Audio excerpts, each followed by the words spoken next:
Ons Hemelse Vader, ons sê vir U baie dankie vir hierdie pragtige dag. Dankie vir daai pragtige lied wat sê, kom nou hier langs. Dis Pinksterherlewing, kom nou hier langs. Die Here het beloof, dit staan in sy woorde. Ons dankie Here vir die Pinksterherlewing. Bid dat U woord sy volle snelle loop sal hê in hierdie vergadering. Ons sê vir die dankie daarvoor in Jesus naam. Amen.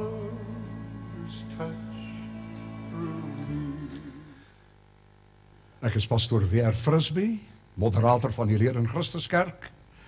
Baie bly om weer saam met julle hier te kuier by Kruiskyk.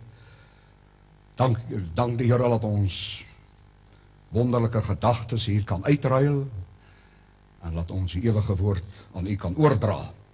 Here, vestig ons aandag op die boek Jeremia. Ek lees vir U in Jeremia 13, enkele verse.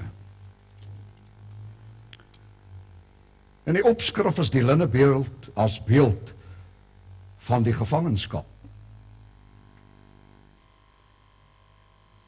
So het die Here vir my gesê, gaan koop vir jou 'n linnegord en bind dit om jou heupe en laat dit nie in water kom nie. En ek het die gord gekoop volgens die woord van die Here en dit om my heupe gebind. Toe die woord van die Here vir 'n tweede keer tot my gekom en gesê, neem die gord wat jy gekoop het, wat om jou heupe is, en maak klaar, gaan na die Efrat en steek dit daar weg in 'n klipskeur. Daarop het ek gegaan en dit weggesteek by die Efrat, soos die Here my beveel het. En na verloop van baie dae het die Here vir my gesê, maak klaar, gaan na die Efrat en haal die gord daar vandaan, wat ek jou beveel het om weg te steek. Daarop het ek na die Efrat gegaan en gegrawe en die gord geneem van die plek af waar ek dit weggesteek het. En kyk, die gord het bederf, dit was waardeloos. Toe die woord van die Here tot my gekom en gesê, so spreek die Here, so sal ek laat die bederwe, die hoogmoed van Juda en die wat Jerusalem, wat so groot is. Lees die 11de vers. Want soos die gord kleef aan die heupe van 'n man, so het ek die hele huis van Israel en die hele huis van Juda aan my laat klewe, spreek die Here, om vir my te wees 'n volk en 'n roem en 'n lof en 'n sieraad, maar hulle het nie geluister nie. Kerngedagte van vanmiddag se boodskap vestig hier ons aandag op die 7de vers, ek lees dit weer vir u. Daarop het ek na die Efrat gegaan en gegrawe en die gord geneem van die plek af waar ek dit weggesteek het. En kyk, die gord het bederf. Dit was waardeloos tot sover.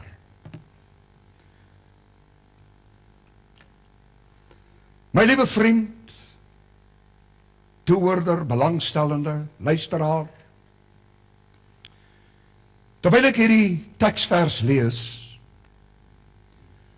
is dit baie duidelik dat Jeremia 'n baie hoë gesalfde van God was. Hy was een van die vername profete van die Ou Testament. Onder andere was hy een van die profete wat die werk van die Here baie swaar op sy hart gedra het. Hy het geleef vir die werk van die Here. God se werk was vir hom van kardinale belang, van lewensbelang, van uiters belang. So doende het dit hom baie seer gemaak wanneer hy sien dat Israel nie luister nie, of die volk van God van die spoor afgaan. Ja, hy was bekend as 'n profeet wat baie geween het. Hy het so gehuil oor die omstandighede van die volk van God, dat hy het die bynaam gekry as die huilende profeet. Jeremia. Hier kom die woord van die Here tot hom, en die Here sê vir hom, Jeremia, gaan koop vir jou 'n gord. En hy het gegaan en die gord gekoop, en die Here sê vir hom, jy moet dit nie in water laat kom nie. Die Almagtige wou graag gehad het, hierdie gord moet niet bly. Die Here sê vir hom, sit hierdie gord om jou heupe. Maak dit vas om jou. Voel gemaklik. Voel jy daai naby gevoel, daai selfvertroue wat jy het. So het hy dit ervaar. En Jeremia het vir vele dae geloop met hierdie gord, na aan hom. Het is wonderlik wanneer 'n mens voel, God is na by jou. Wanneer jy roep, antwoord hy. Wanneer jy klop, dan maak hy oop. Ja, die Here se ore luister gedurig deur na die hulpgeroep van sy kinders. Wanneer 'n mens hierdie gord hier teen jou het, het hy so gemoedsrus gehad. Hy het ook gewonder, wat is die doel van hierdie manifestasie wat die Here hom opdrag vergegee het. Na vele dae kom die stem van die Here by hom en sê vir hom, Jeremia, ek wil hê dat jy daar die gord wat jy aan het, moet jy gaan begrawe daar by die Efrat rivier. Jeremia was gehoorsaam. Hy het afgegaan na die Efrat rivier, en toe hy daar kom, toe grawe hy 'n plek oop. Soort van 'n tonnel wat hy daar oop gegrawe het, en hy daar die gord wat naby sy lyf was, wat hy gewoond aan geraak het, wat vir hom baie beteken het hy geneem en dit daarin gesit en dit toegemaak met die grond. Hy het huis toe gegaan, terug na sy woning, en die volk nog bedien. Ek wil die Here dank vir die deursettingsvermoë, die uithou vermoë, en die wil wat hy gehad het, om God se werk te doen. Hierdie man het die wil en die lus gehad, niks het hom afgesit nie. Hy het 'n geskiedenis gehad, van baie marteling, waar die volk nie na hom luister nie, waar hy moedeloos geraak het, waar die Here selfs met hom gepraat het, en gesê het, gaan na die potterbakkershuis, ek wil met jou praat oor Israel. Toe vind hy, die Here wil Israel ook nie uitlos nie. Nou kom die Here en sê vir hom, hy moet daar die gord wegbêre, daar. Hy het ook seker gewonder, hoekom nou daar? Hy het ook seker by homself gedink, seer seker gaan hierdie gord bederf, want ek meen, hy's nou nie onder dak nie, hy's oop vir die reëns, word nat en sovoorts. Maar ek wil die Here dank dat die oor van hierdie profeet was oop. Hy kon hoor wanneer God praat. Hy kon hoor wanneer die Heilige Gees met hom praat. Hy het geweet, hy het God se stem geken. Dit is van lewensbelang om die stem van die Here te ken, nie my gedagtes nie. God se stem, om dit te ervaar. Hier kom die woord van die Here weer by hom, en sê vir hom, ek wil hê jy moet teruggaan na die Efrat, en gaan haal daar die gord. Hy is af na die Efrat toe, ook met 'n verwagting, ook gewonder, want daar die was 'n pragtige gord. Hy moes glad nie in water kom nie, en nou is hy oop, hy was oopgestel vir die wind en die weer. Toe hy dit uitgrou, die plek waar hy dit begrawe het, was dit die skok van sy lewe. Hy kon nie glo, dit is dieselfde gord wat hy gekoop het nie. Toe hy dit so uittrek en na dit kyk, toe was dit bederf. Dit was waardeloos. Dit was vir niks meer bruikbaar nie. Sy waarde is weg. Die niet reuk wat hy gehad gepraat het in mufheid verander. Dit was 'n skok vir hom, en die stem van die Here sê vir hom, so sê die Here, die God van die leerskare, so sal ek die hoogheid. Dit is dan maar 'n geweldige teks daarin, laat ek weer u geheue verfris. Hoor wat sê hy, die 10de vers. Hierdie goddelose volk, wat weier om na my woorde te luister, wat wandel in die verharding van hulle hart, en agter ander gode aanloop, om hulle te dien, en hulle daarvoor neer te buig, hulle moet word, soos hierdie gord, wat waardeloos is. My geagte broer en suster, dit is skokwekkend om te dink dat die Here God, wat hierdie volk gebring het tot hier, het besluit tot hier toe en niks verder nie. Ek gaan hulle verneder. Ek gaan oor hulle dinge toelaat wat kon gebly het. Hy sê, as ek nie magtig om in een oomblik 'n nasie te plant en uit te ruk en wedersyds nie. As hierdie volk maar net wil luister na my stem en doen wat ek van hulle verwag, dan kan ek hulle seën, dan kan hulle voorspoedig wees, en dan sal die land floreer. Jy weet, dit is treurig, teleurstellend om te dink, hoe die jare wat ek net my oë op mense gerig het, nuwe bekeerlinge, mense wat in die kerk kom, hulle is so ywerig, hulle is so pragtig, weet hulle daai kinderlike opregtheid. 'n Mens wag eintlik dat hulle getuienis moet bring. 'n Mens wag dat hulle so aktief moet bly, en 'n mens kyk uit om hulle te sien. Maar so met tyd kom die vyand, en hy laat toe dat 'n mens se aandag, en dat jou motief is nie meer so opreg nie. Sondag, as dit dienstyd is, vind jy uit, hulle is nie daar nie. Volgende week is hulle weer daarna 2 sondags nie weer daar nie. So stelselmatig kom die vyand, en hy beroof die volk.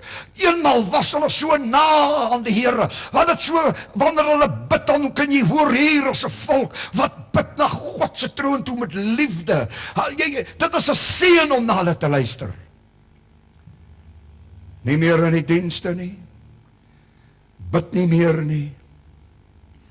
So met tyd kom die vyand, en hy laat toe dat daai mooi, pragtige iets wat hy van God ontvang het, daai pragtige doping in die Heilige Gees, selfs mense wat geprofeteer het, mense wat gawes beoefen het, stelselmatig het die vyand gekom, en u beroof van hierdie pragtige mooi dinge, want Lucifer weet, wat wag vir u, hy sien die kans, laat die maaksel van God, die afdruk van God, daar die pragtige hemele moet beerwe nie, sal hy kom, en u stelselmatig aftakel, laat die waardeloos is, laat die ook vir die sê, daar was 'n tyd toe ek vir die siek mense gebid het, daar was 'n tyd, laat ek kragtig deurgebreek het, ek het gepreek, ek het mense besoek, ek was in die hospitale, en hulle daar vir hulle gaan gebede doen, maar die jammer die woord dit,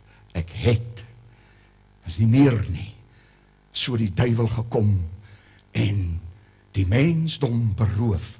Ek wil God dank vir die pragtige bediening wat ons het. Ek wil die Here dank vir Pinkster. Ek wil die Here dank vir 'n Pinksterbeweging waar ons kan ons verbly in die Here, en hy kan ons gee die begeerte van ons harte. Die Bybel sê, en hulle het gehuppel soos kalwers uit 'n stal uit. Koordanse het in treurigheid verander. Daai ou blymoedige hart is nou treurig. Plaas om te sê, as jy hom vra, hoe gaan dit broer? Ek het altyd maar gedink, al gaan dit nie goed nie, dan sê 'n mens, dit moet goed gaan. Dan sien jy daai ou gesig treur, en hy het baie klagtes. Baie keer kla mens met die warm brood onder die arm. Maar weet jy, ek wil u net noem, van 'n verhaal, wat baie diep met my gepraat het. Suid-Afrika het 'n baie groot evangelis gehad. En ek wil u moed gee vandag, deur hierdie verhaal wat ek wil vertel, dat al is u verweer, al voel u waardeloos, al voel u dat hierdie gord van u is, dis afgehang, dis klaar met my, ek het 'n boodskap vir u, daar is nog kans en geleentheid. Die verhaal is oor die evangelis. Ek sal die vrymoedigheid neem en sy naam noem, was Rassie Erasmus. Kragtige instrument in die hande van die Here. Soos die vyand ook maar het reg gekry het, stelselmatig om afgetakel. Ek wil nie daar veel oor uitbrei nie, maar hy was ook nie meer op die plek waar hy moes gewees het nie. En hy was op daai tyd in Weskoppies in 'n inrigting. Mense daar in die gemeente het 'n kind gehad wat op sterwe gelê het. En hulle het al wat 'n pastoor is laat kom om vir hierdie kindjie te bid. Jy weet, dis nie 'n mens se klere as jou kind op sterwe lê nie. Ewe skielik onthou hulle van hierdie groot evangelis. En hierdie man is daar af na Weskoppies toe en hy kry vir Rassie Erasmus daar. En hy vra vir hom baie mooi, sy toestemming by die owerhede kry, sal hy 'n gebed kom doen vir hierdie ou dogtertjie wat daar lê. Hy het eers die kant toe, daai kant toe, ook maar onvrymoedig. Maar om 'n lang storie kort te sny, het hom oortuig uitgegaan. Toe hy by die hospitaal arriveer, by die intensiewe afdeling, ek wil God dank, al voel u waardeloos, God gee u iets onberoulik. Daar die instrument van die Here, al het hy waardeloos gevoel, vra die vraag, waar lê die dogtertjie? En hulle het hom gewys, daar lê die kind, so skuins oor die deur, die ingang. Weet jy, daar in die deur ingegaan, en sy hande opgesteek, en gesê, o God van hemel en aarde, koning van die kerk, ek weet, ek is niks voor u nie, maar ek vra u, verhoor my gebed. Hier is hierdie dogtertjie in groot ellende en smarte en die snikke van die dood. Here, wat kan die dood vir u beteken? Here, die kindjie kan vir u iets beteken. En terwyl hy nog so bid, sê die susters in die staf van daai afdeling, die atmosfeer het begin bewe. Dit is soos wanneer 'n mens brandstof in 'n motor sit, sal jy sien daar by die ingang waar die brandstof ingaan, daar is sulke golfies daar. Die hele saal was so vol van die atmosfeer, en hy stap oor na daai dogtertjie toe, en hy vat die dogtertjie aan die hand, en hy sê in Jesus naam, sê ek vir jou siekte, verlaat hierdie dogtertjie, en ewe skielik maak daai dogtertjie haar oë oop, en sy sê vir haar ma, ek is honger, en God raak daar die dogtertjie volkome aan. Weet jy, dit was Pinksterherlewing. Daai hospitaal, daai staf, daai susters se oë was groot. Hulle het geweet dat daar is 'n God in die hemel, en ongeag die swakheid van die mens, wat ek vandag vir u wil oordra, verskoon my, is die feit dat die Here God, al het 'n mens hoe agteruit gegaan, en jy voel, jy is niks meer werd vir die ganse mensdom nie, wat God kan doen vir ander, kan hy doen vir jou.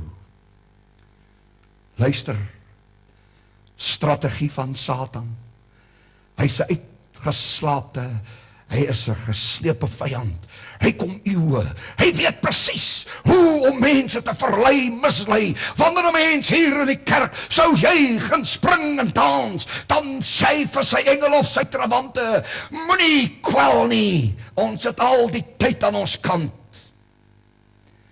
Laat hy maar daar dans, laat hy maar juig, laat hy getuig, laat hy bid, hy sal moeg word. Maar ek dank die Here. Ek dank die Here. Die vyand sê op 'n vergadering vir sy trawante, vir sy engele, hierdie man wat nou tot bekering gekom het, Ek wil hom terug hê. Hierdie man is vir my meer as goud werd. My koninkryk word uitgebrei deur hom. Hy het nou tot bekering gekom by hierdie groep mense en ek wil hom terug hê ongeag die koste. Sy vergadering het verdaag. Die gelykenis was aan my vertel toe ek 'n jong man was.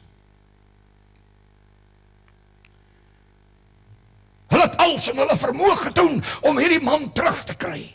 Hulle het hom versoek, hulle het hom probeer verlei, hulle het hom probeer moeg maak, maar die ywer van God was in hom. Hy was so vol van die Here. Hy was soos daai gord wat om die heupe was naby die Here. Hy het kontak met sy God gehad. Hy het gevoel as hy die Here nodig het, hy hoef nie ver te gaan soek nie, hy is by hom. 'n wederwysige mooi verhouding wat tussen God en die persoon Jeremia en die gord was. En u wat eenmal ook daai pragtige gord was wat nou waardeloos geword het. Ek wil vir u sê, dit is die manier hoe die duiwel nou werk. Luister wat sê hy. Volgende vergadering kom hulle weer. Hy sê, hoe gaan dit? Het julle hom, voordat daar enige iets anders op die agenda op tafel gestel word, het julle daai man in die hande gekry? En as jy kan nie naby hom kom nie, hy is erger as ooit. So, om nie tyd op te neem in die volgende vergadering. En dan sê hy gaan tot uit op die strate. Ons kom nie naby daai man nie, ons kan hom nie versoek nie. Hy praat van net die liefde en die verlossende krag van Christus, die grote verlosser, die ewige God. Hy sê vir hulle, kyk, met die volgende vergadering wil ek daai man hê. Ek soek hom. Hy moet terugkom in my leer. Ek wil hom gebruik as 'n kragtige owerste om vir my die oorloë te veg, want ek wil God ontroon. En ek wil hom gebruik as een van my instrumente. Maar weet jy, toe hulle weer by mekaar kom, en die duiwel vra weer daai vraag, Lucifer, het julle reg gekom? En hier sê die een van sy engele, hy sê daar is hoop. Hierdie man bid nie meer soveel nie. Hy's nie meer met God so besig nie. Hy's nou besig met ander dinge. Sy aandag is by ander dinge. Hy doen nog 'n gebed in die môre en 'n gebed in die aand. En partykeer so bietjie bame gebed hier in die kar. Jy weet, mense is mos so, jy sit daar in die kar en sê, Here, wees met my vrou en my kinders en die bloed oor my en help my. Maar jy weet, die Here soek daai toewyding, daai nabyheid, daar waar 'n mens gevoel het, U en God is een. En die Here hy is u God, hy is u vriend, hy is alles vir u. En jy weet, wanneer 'n mens op daai plek kom, dat die Here jou al en al geword het. Nou wil ek vir u sê, dit is 'n treurige dag. Maar ek wil u sê, ongeag hoe waardeloos u geword het, is ek nie in staat om 'n nasie uit te ruk of te plant nie. Kan ek nie die land weer voorspoedig maak nie? Kan ek u nie weer seën nie? Ek het 'n woord van God en 'n boodskap van die Here vir u. Kom nader na die Here. Gaan terug na u kerk. Gaan terug na u pastoor. Al het u rede, al het die pastoor u rede gegee. Jy weet, partykeer mense, ek weet hoe dit is, as jy nie tot bekering kom, jy het nie 'n saak nie, jy's so bly, jy weet nie eens of mense jy groet of nie groet nie, jy groet maar net almal, maar so na mate mens nou bekend raak, en jy ken elkeen se styl, en elkeen se van, dan begin jy nou oplet, wie groet jou en wie groet u nie. Ek het vir u woord, moenie daaroor kwel nie. Gaan 'n mens nou oor 'n groet, of laat iemand nie van jou hou nie? Dis menslik. Die seun van God is God wat in Jesus Christus tevoorskyn gekom het in die vlees. En baie mense het nie van hom gehou nie. So sal hulle ook nie van u, ook nie van my nie. Maar wat van lewensbelang is vandag, laat ons gesindheid met Christus reg sal wees. Laat ons opstaan en laat ons weer sal sê, Here my God, ek kan nie nou gaan my oë is oop. Ek was 'n tyd dat ek 'n geseënde man was. Ek was finansiëel 'n geseënde man. Vandag is ek uitgeroei. Ek was 'n geestelike man. Vandag besit ek niks. Ek het vir die siekes gebid. Nou doen ek dit nie meer nie. Ek het gawes gehad. Ek beoefen hulle nie meer nie. Ek wil nie dit sê. Die Here gee dit onberoulik. Kom terug, staan weer op. Gaan voort. Doen die werk van die Here. Maak die lewe reg. Bybel sê, bely mekaar julle misdade. Jakobus 5:16. Bely mekaar julle misdade, sodat julle gesond kan word. Die gebed van die regverdige het vurige krag, dat 'n mens kan opstaan en sê, Here, ek gaan regmaak. Niks val van 'n mens af om 'n belydenis te doen nie. Weet maar hierdie ou eie ek, hierdie grootheid wat die Bybel van gepraat het. 'n volk wat nou voel ek is nou iemand. Dit is die groot probleem wat ons het in die lewe.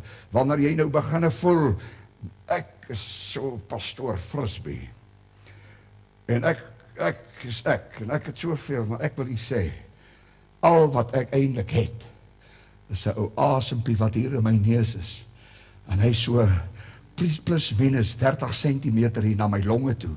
Dis al eintlik wat ek is. En as God sy vingers klap, dan vat hy dit weg. So ek gaan my boodskap hiermee sluit. Die tyd is verstreke, maar ek wil vir u sê, spring op en gaan na 'n kerk toe. Gaan na jou predikant toe. Maak jou lewe reg. Ek wil nie myself herhaal nie, maar ek wil hê laat dit moet in jou hart ingaan. Laat jy moed kry om op te staan en die Here se werk te doen. En u sal weer geseën wees en 'n verloste en 'n man vol blydskap. Dan kan jy ook saam met my stem, soos daai opening gebed wat ek gedoen het, is Pinksterherlewing. Kom nou hier langs. Die Here het beloof. Mense, dit is al maar 'n aangename koortjie daar hè.